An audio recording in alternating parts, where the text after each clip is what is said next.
I'm Christina, and I'm here with Anuxi, Dota the workshopper. How are you today? I am very good. Yeah? Well, I want to ask you about your beginning. What was the first set you made and why?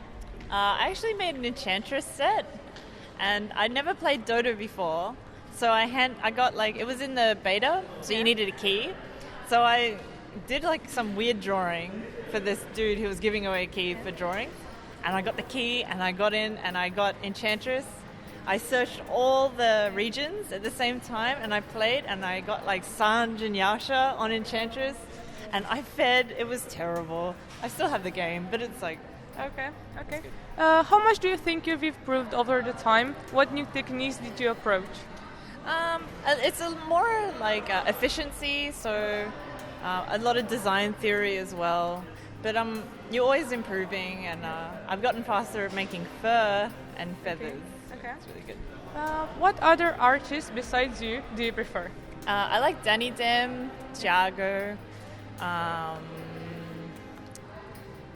Chemical Aaliyah. I like Yi. I like Motnai, Chiz, Don Don. There's so many. Basically almost all of them? Yeah, pretty much all of Yeah. them. What advices do you give to the newcomers? I tell them to make a lot of items, so maybe take 6 weeks off, make a bunch of items, a couple of sets and stuff, and then release them pretty much one after the other. Yeah. So don't release them as you make them, store them up, and then release one and then on a Sunday, and then the next one on a Wednesday, the next one on a Sunday, the next one on a Wednesday.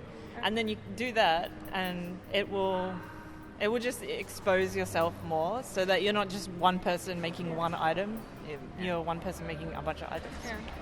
But what if they have no idea where to start from?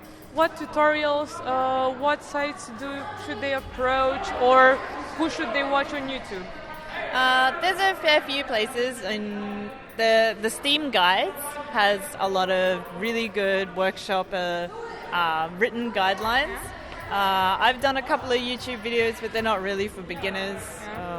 They're just tips and tricks kind of thing. Thiago has actually done quite a few written tutorials. There was one in a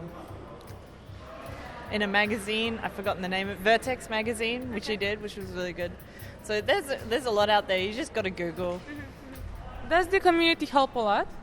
The community, which one, Reddit? Or? No, not Reddit. The workshopper community. Oh yeah, the workshop community is it's really large and it's really friendly. We actually have a Skype group, so we just talk to each other in that. Other than that, we have Polycount as well, so it's pretty good. What are your plans for the future? For the future, well, I want to spend the rest of this year making Dota items, so I'm focusing a lot more on player items as well. So I've got a few contracts to finish up for the players, and then after that, next year, I don't know what I'm going to do. What about the time you have for yourself and the time you need to use for making sets or your job?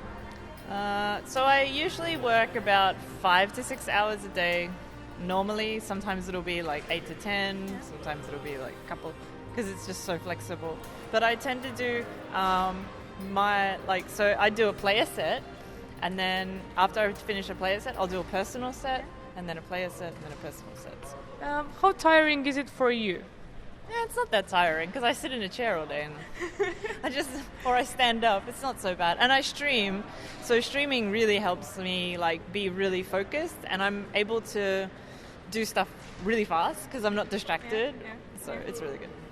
Well, that would be it, I guess.